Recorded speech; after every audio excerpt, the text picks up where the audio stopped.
วันนี้พาทุกท่านเข้ามาชมธรรมชาติล้วนๆ100%ณพระพุทธบาท400 ห้วยรูดตำบลบ้านสาอำเภอเจ้าหอมจังหวัดลำปางครับซึ่งวันนี้มีกิจกรรมการปลูกป่าเพื่อถวายเป็นพุทธบูชาเนื่องในวันวิสาขบูชาคณะสาธุชนก็มากันมากหน้าหลายตาอยู่เนาะแต่ไม่สามารถถ่ายภาพได้ให้ทุกท่านได้รับชมกันได้เนื่องจากเป็นป่าก็ขึ้นไปตามป่าเส้นทางนี้นะขึ้นไปนู้นด้านนี้เป็นป่าขึ้นไปปลูกป่าเสริมป่าธรรมชาติเส้นทางขึ้นดอยฟ้างามขึ้นไปทางนี้นะทางนี้บริเวณนี้ก็เคยปลูกมาแล้วครั้งหนึ่งนะเมื่อปีที่แล้วต้นไม้ก็เจริญเติบโตขึ้นมาแล้วปีนี้ก็มีการปลูกเสริมขึ้นมาอีกครับด้านนี้ก็เป็นป่าที่เคยปลูกเสริมแล้วเมื่อปีที่แล้วนะก็มีต้นไม้ขึ้นครับก็ให้ดูธรรมชาติไปเนาะกับคณะที่เข้าไปปลูกนู่นขึ้นเดินขึ้นไปแล้วให้หลวงปู่ขึ้นไปไม่ไหวค่อนข้างต้องลุยป่าต้องเตรียมความพร้อมจริงๆคนที่ไปก็คือผู้ที่มีพละกำลังเอาก้านไม้ขึ้นไปปลูกตามข้างทางเพื่อเป็นการเสริมป่าธรรมชาติอันนี้ก็เลยถ่ายให้กับทุกท่านได้ชมธรรมชาติคือไปโน่นประมาณ2 กิโลเมตรเดินขึ้นไปถึงดอยฟ้างาม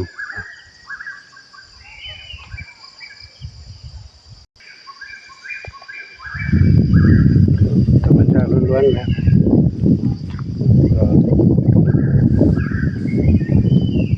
อนุรักษ์ไว้นะธรรมชาติให้ชีวิตคือธรรมชาติ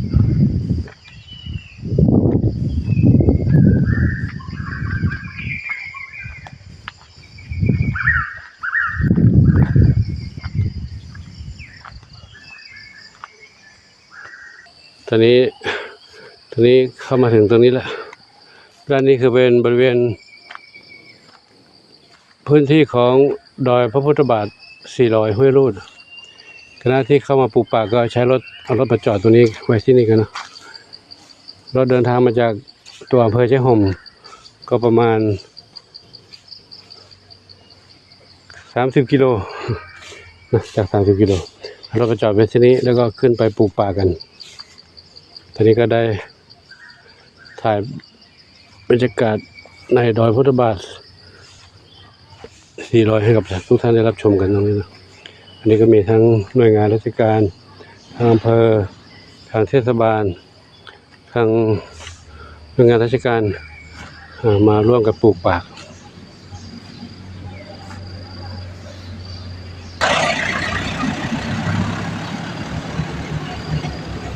เราก็มีโรงครัวโรงทานนำอาหารมาให้กับผู้ที่มาร่วมปลูกป่าได้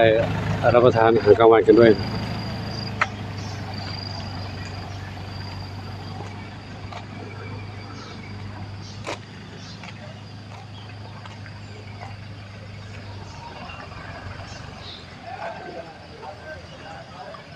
เป็นเส้นทางป่าธรรมชาตินะรถยนต์ก็ต้องจอดที่นี่นักท่องเที่ยวที่เข้ามาเที่ยวชมดอยฟ้างามก็ต้องไปจอดรถที่นี่เหมือนกันนะที่นี่ก็เป็นพื้นที่ของดอยพุทธบาท400 ห้วยรูดจะมีห้องน้ำห้องสุขาที่พักอยู่นี่กันครับทีนี้รถรามมาจอดกันที่นี่หมดเลย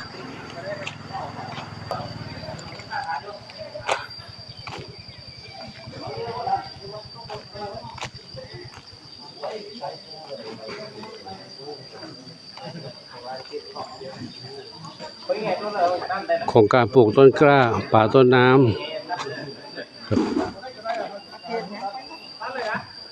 ตอนนี้มีโรงทานมาเป็นเสบียงอาหารให้กับผู้ที่มาร่วมปลูกป่าได้รับประทานกลางวัน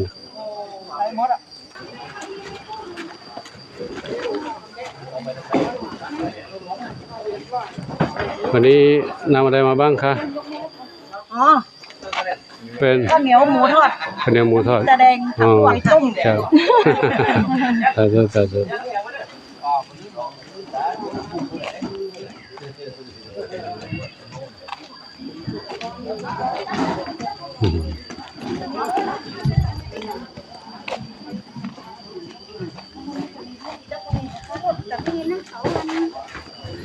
มาดูทางบ้าน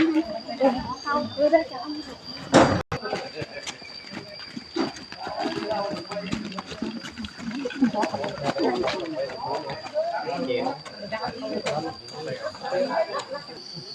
คำใดจะนำท่านขึ้นไปยังรอยพุทธบาท400ด้านโน้นทางขึ้นนมัสการพระพุทธบาท400วันนี้ปลูกป่าวันนี้วันที่28พฤษภาคม2569ปลูกป่าเสริมป่าธรรมชาติแล้วก็วันที่31จะมีงานบุญส่งน้ำรอยพุทธบาท400ที่นี่นะเป็นวันวิสาขบูชาครับก็วันนี้ก็ปลูกป่ากันก่อนมีกิจกรรมต่อเนื่องมานะเรื่อยๆตั้งแต่วันที่25แล้ว25มีการบวชชีพราหมณ์หรือบวชเนคขมะบวชว่านักบวชนักศีลนักบุญมาบวชแล้วปฏิบัติธรรมอยู่ที่นี่ทางขึ้นรอยพุทธบาท400ด้านไหนโน้น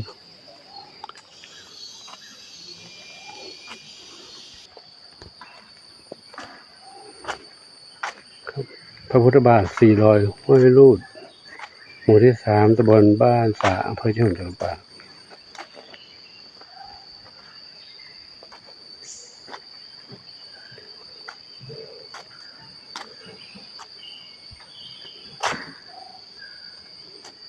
ครับขอเชิญชวนเนาะศรัทธาประชาชนที่ได้รับชมหากว่าถ้ามีโอกาสขึ้นมาทางภาคเหนือลำปางก็ขอเชิญได้เนาะที่นี่เป็นพระพุทธบาทเก่าแก่ที่อยู่ที่นี่มาดึกดำบรรพ์นานหลายพันปีแล้วนะอยู่ที่นี่จนกระทั่งมาพระอาจารย์ท่านพระครูศรีพนรักษ์ดร.ได้มาพบแล้วก็อนุรักษ์ไว้ให้กับทุกคนทุกท่านได้เข้ามากราบสักการะในโอกาสต่างๆในโอกาสต่อๆไป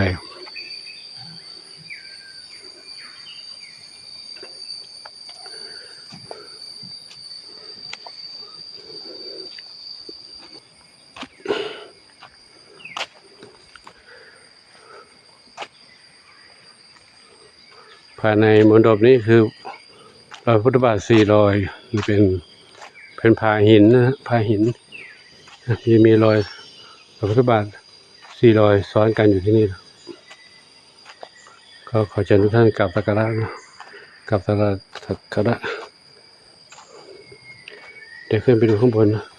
อาจจะมองผ่านกล้องอาจจะเห็นไม่ชัดไม่เหมือนกับมาดูด้วยตาเปล่า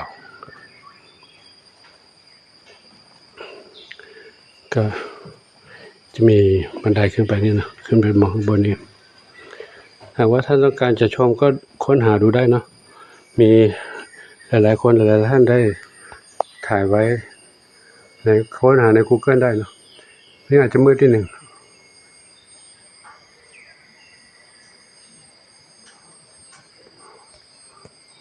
เนื่องจากกล้องเราเป็นกล้องโทรศัพท์ธรรมดา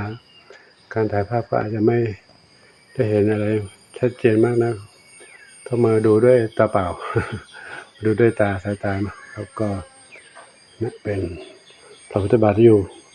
บนผาหินก้อนนี้ครับลึกลงไปสัก50 เซนได้ลึกจากขอบหินลงไปครับก็ขอเชิญชวนเนาะครับมองด้านข้างนี้ก็จะเห็นเป็นผาหินแต่ถ้ามองผ่านกระจกนู่นนะกระจกมีกระจกเงาไว้ติดไว้บนหลังคาแล้วนะมองสะท้อนมาให้เห็นเป็นรูปเป็นภาพได้เนาะแต่ก็ไม่ใช่เท่าไหร่เนื่องจากกระจกนั้นก็ติดมานานแล้วเป็นฝ้าเป็นฝุ่นเกาะเลยไม่ชัดเท่าไหร่ ครั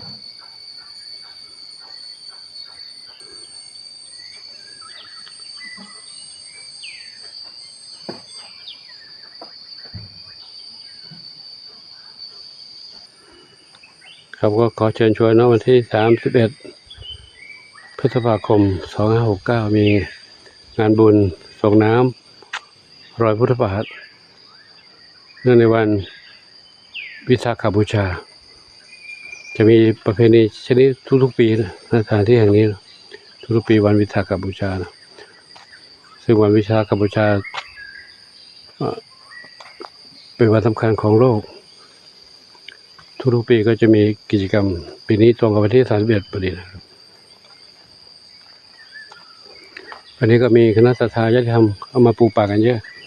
ขึ้นไปข้างบนนู้น2 กิโลเมตร หลวงปู่เดินไม่ได้ขึ้นตามไปนะเนื่องจากว่าขึ้นค่อนข้างลำบากนิดหนึ่งอายุมากแล้วก็คณะปลูกป่าก็ขึ้นไปนะมากันหลายร้อยคนเหมือนกันนะน่าจะไม่ต่ำกว่า500 คนขึ้นไปบนนู้นแล้วนะตามไปไม่ทันก็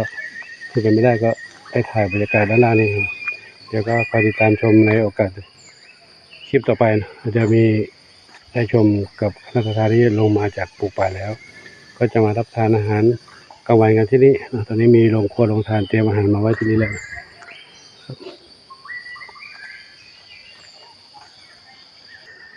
กับการทำบุญการทำคุณงามความดีทำด้วยหลายๆวิธีการปลูกป่าก็เป็นวิธีหนึ่งที่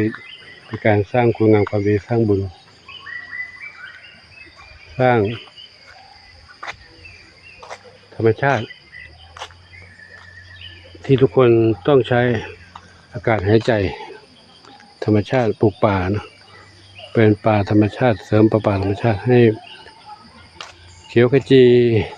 ให้โลกนี้ได้อยู่อย่างร่มเย็นทุกคนก็อยู่กับธรรมชาติอย่างร่มเย็นปลอดภัยเป็นการสร้างบุญสร้างคุณงามความดีด้วยวิธีปลูกเสริมป่าเป็น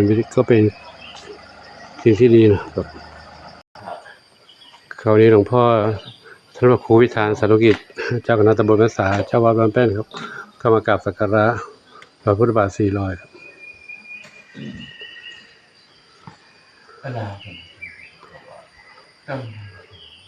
เขาก็มาร่วมโครงการปลูกป่ากันวันนี้นะก็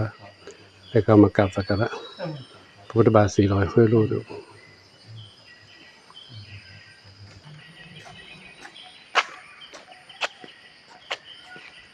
โอ้ขออนุโมทนาสาธุอันนี้มาร่วมบุญลงทานเหรอลงทานเลี้ยงคณะผู้มาปลูกป่ากันจำนวนกี่ห่อครับวันนี้กี่ชุดครับ300คนมาเกิน300นะ 300 ชุดวันนี้สาธุเจ้า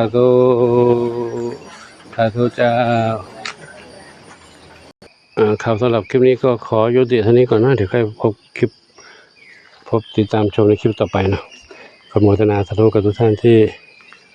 รับดูรับชม รับทราบเรื่องราวต่างๆในกิจกรรมวันนี้ขออนุโมทนาบุญทั้งหลายจงอวยพรทุกท่านพบความสุขความเจริญมีความสุขกายสุขใจปรารถนาที่ใดขอได้ทุกความมุ่งมั่นปรารถนาทั่วกันทุกคนทุกท่านเถิดสาธุอายุวโนสุขังพระลัง